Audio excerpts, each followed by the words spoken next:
Hi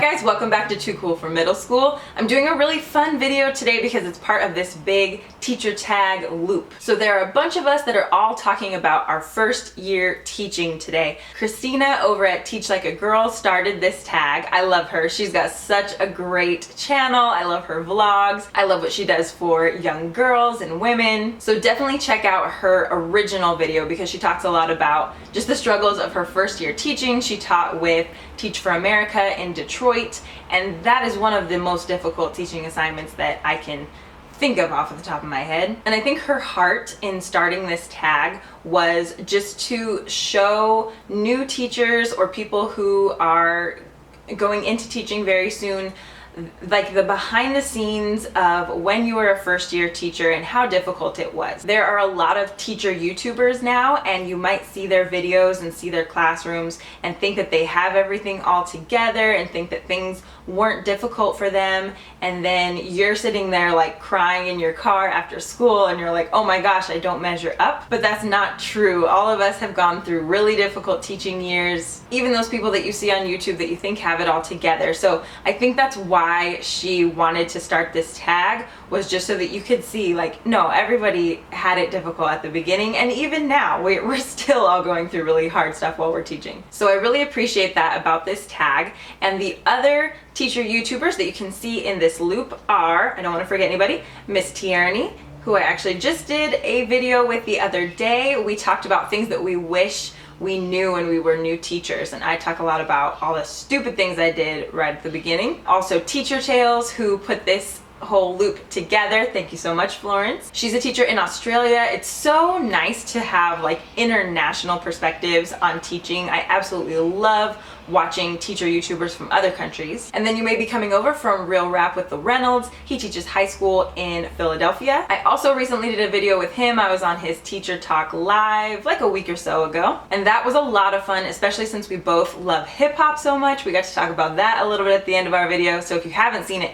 go check that out on his channel. And then after this video, I'm gonna send you over to Life in Kafoople Land. And you're probably wondering what Kafoople is, and I'm not gonna ruin it. I had to go watch her video actually about what that word means. I won't spoil the surprise. You can go find out for yourself. She has a video all about that, and she is also in Australia actually, so another good international perspective, and she teaches high school. We've also got Kate the Sleepy Teacher, and Apples and Tiaras, and Genuine Teaching. And I think it's awesome that Genuine Teaching and Apples and Tiaras are teacher BFFs in real life. That's so unique to find somebody at your school that also does YouTube, and just that you like genuinely love hanging out with. Okay, so that's kind of the background to the video. There are 5 questions in this tag. And the first question is, what was your worst moment in your first year of teaching? So I'll set the stage for you a little bit. My first year teaching, I got a job at a middle school in Norwalk, California, which is like right outside of LA,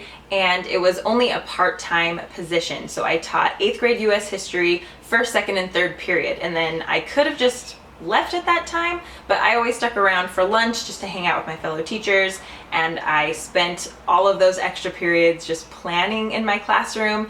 And then I coached volleyball after school for free. You didn't even get paid for doing that. And then I choreographed the school play also for free. Plus I was also getting my master's in history at the same time. So I think 2 days a week I would drive over to Cal State Fullerton and attend night classes. And then on the weekends I was still teaching piano lessons. So that was kind of fun that I still had that, but I had like a weird schedule where I was kind of working all the time, but just really not making very much money. So probably like the hardest thing about the year was that I wasn't really making money. I mean, I'm so thankful that God provided for us in that year and that we made it through, and we never went hungry or like couldn't pay our bills or anything. It's just that we had to be very tight with our money, and it's just kind of a bummer, when you feel like you're working so hard, but you have to second guess yourself about like going to Starbucks because you really need that money in your budget. So I feel like that was just like a little bit of a constant stress during my first year of teaching. Now, even though at the beginning I was talking about how like everybody's first year is really hard, to be honest, I loved my first year. I just had, all that time to plan, so I was like extra prepared all the time. And like I did work at a Title I school, and it was one of those places where like they had to wear uniforms because of gang activity, and we had pretty frequent lockdowns, and you know, the police would come to the office sometimes to like double check handwriting from kids to like see if that was the tag that had just come up in some graffiti around town or whatever. So I mean, it was like kind of a rough area and stuff, but I never felt unsafe. I never encountered a kid who was just like incredibly hostile or anything like that. Like, I had some behavior problems and some kids who were just like weird, but for some reason, like when I look back on that year, I was just really chill, just really chill with them. I think I didn't put a whole lot of pressure on myself to be like this amazing teacher right out the gate. I was just doing the best that I could and really trying to understand the kids and listen to them, and I didn't have too many days that like really wore me down. But taking forever to get to the point of this question. So the worst day, though, I would have to say, was the very last day of school. They weren't sure if they were still going to need that part-time position the following year. So at the end of the school year, I was on EdJoin and applying for jobs for the next school year, but there really wasn't a lot out there. So I got an interview for this one charter school, but it was on the last day of school, and it was like in the morning right when I had to teach. So at first I wasn't gonna go, but then like the other teachers were like, no, like, you don't even have a guaranteed job here next year. Like, you need to just get a sub on the last day of school and go to that job interview. So I did. I went to this interview at a charter school in like Burbank or something, and it was a mess. It was ridiculous. I know that there are good charter schools out there, but all the ones that I have interviewed at are just a disaster. My husband worked at an awesome one, so I know awesome ones exist, but this one, I went in and it was a group interview. There were like 4 of us, and we interviewed with this girl who was like 19, and she was a secretary. Like, she was not a teacher or an administrator, and they asked us the weirdest freaking questions. And I was trying to get to like the actual facts, like, okay, so what is the job opening? And they were like, well, you know, we're just trying to get a candidate pool and see like who would be a good fit for some of our campuses. And I was like, what? So it wasn't even for a real job, and it was such a mess. And I was so mad that I had missed the last day of school with this amazing class. I loved my kids. I wanted to be there with them on their last day of 8th grade. I didn't get to go to their graduation because I went to this stupid freaking interview, and I feel like I kind of got tricked into it anyway. Like, I remember the charter school called me like a week later or whatever and said that I had moved on to the next round of interviews, and I was like, no thank you, I don't think that I want to work with your organization, so you can take me off your list. So I think that was the only time that I cried in my car. I was driving back to school, and I was so upset that I had missed my time, the very last time that I would ever get with my students, all because of that shiesty charter school. So anyway, job uncertainty just makes things stressful. So anyway, okay, number 2, what was your best moment in your first year? There was one moment that I think I will just never forget. So like I said, I was teaching 8th grade US history, and not to toot my own horn, but I feel like even in my first year, I was a really good US history teacher. And I think that like something that makes my teaching stand out is that I am pretty good at like incorporating multiple viewpoints. And so one of my students, I think his name was Alejandro, he just asked the best question one day that just brought together so much of what I had been teaching them, and I was just like, you get it, like, you are a historian. I feel like I have taught you historical thinking skills. So we were kind of ending the unit on like the Civil War, slavery. We had talked about like the Fugitive Slave Act and the Underground Railroad, and we were kind of pulling that all together and talking about how, you know, slaves would often escape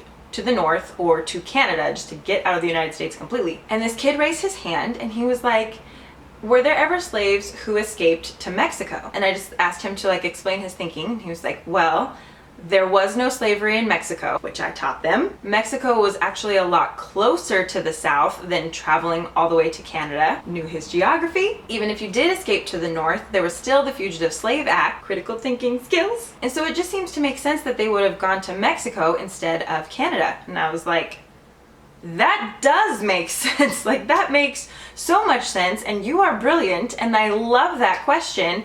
So I started looking into it, kind of using like my library resources that I had at Cal State Fullerton, and it turns out that there were some slaves who actually traveled to Mexico instead of Canada. There weren't a lot for some reason, because when Alejandro explained it, it just made so much sense. But like, that was a brilliant question, and that is something that you could like write a paper on in college, or even a master's thesis on. Like, that is a really interesting perspective on history, and I felt so proud that my students were like taking history a step further and coming up with their own questions and their own hypotheses, and just kind of bringing together everything that they knew and coming up with new ideas. So that was my favorite day of that year, and that's actually something I still need to do more research into, because what an interesting idea. The kid was so smart, and I'm gonna take a little credit for that. Number 3 is, what was your biggest regret from your first year? And so, I mean, besides going on that stupid interview on the last day of school, I really regret that. I wish that I had documented it more. This was 2012 or 2013. I don't know. Despite being a historian, I'm really bad with years in my own life. I never remember like when that was, somewhere around there. But I had kind of just gotten into reading teacher blogs, or reading blogs at all. Actually, I don't think I really read teacher blogs. I just read blogs in general, and I had like just started watching YouTube videos of kind of like fashion and beauty and stuff. I had just gotten on Instagram but didn't ever really post, and so I actually wished that I had documented my first year a little bit more. I actually scrolled way back onto my first like Instagram posts, and they are from that first year of teaching, but I just didn't really post anything about teaching. I have like pictures of my cereal boxes. I don't know, it was like super weird. I kind of loved Instagram back then. Actually, I was like missing old school Instagram, but anyway, I just wish that I had documented more so that I could look back on it now and remember a little bit more about what I did, because that year was so fun. Okay, question 4 is, what is something you wish you knew before you started teaching? And again, I like just did a whole video on that topic, and I'll link that below if you want like the full story. But it's kind of weird, because the things that I didn't know, it was kind of good that I didn't know them, because I feel like that might have like pushed me out of teaching. Like, I didn't know how corrupt districts can be sometimes. I didn't know how little sometimes your administrators actually cared about you, and they just like cared about themselves and like getting things checked off on a piece of paper. I didn't know how much work it would be to clear my credential and do BITSA. So it was kind of like all those bad things that I didn't know, I just took them as they came, and I just dealt with them kind of one by one, and I was just able to be like, okay, well, let me just get through this, because there's a lot in teaching that feels really pointless, feels like it's a waste of your time, feels like it's not good for you or for your students. And so I think this is actually going to lead me into my 5th question, which is, what advice would you give to a first-year teacher? And it's just that exists for sure. There's going to be paperwork that you have to fill out that is ridiculous, like lesson plans that you have to submit that are pointless, meetings that you'll have to go to that are a giant waste of your time, like extended education things that you might not think really benefit your teaching, or curriculum that you're mandated to teach that you don't think really helps students learn all that well, and you have something better, but you have to do it this way. But all that I can really tell you is that's life, and that's probably the way that things are in other jobs also. And there are certain things that you might decide that you need to voice your opinion about, and things that you want to take a stand against. But for the most part, you're gonna have to get good at just saying, okay, this is what like the district wants, or the state wants, or the Department of Education wants, or this is what a parent wants, or this is what's in the IEP, or things that you're just gonna have to do. And if you think about it too much, or if you let it affect your mood too much, it's just gonna make your life miserable. So a lot of things you just have to let go. And even though we might not all be in agreement with everything within the system all the time, we are the system. Like, we are the people that get to actually come into contact with the students every day. Like, we're the human side of the system, so we have to make sure that we stay positive and we stay encouraging, and we take every opportunity to do what we know is best for our kids. We might not have power in like the bureaucratic sense, but we have power in the lives of our kids. We have a really strong voice. There's so much that we can do for them just by being encouraging and by lifting them up and teaching them about the world and teaching them how to interact with each other and being a good example to them. So just know that you are the system in its best form. Okay, I think I'm gonna leave you with that. Next video is by Life in Kafoople Land, so definitely go check that one out. And I definitely can't wait to go click through all of these links and see what everybody had to say. So thank you so much for hanging out with me today, and I'll see you in my next video. Bye!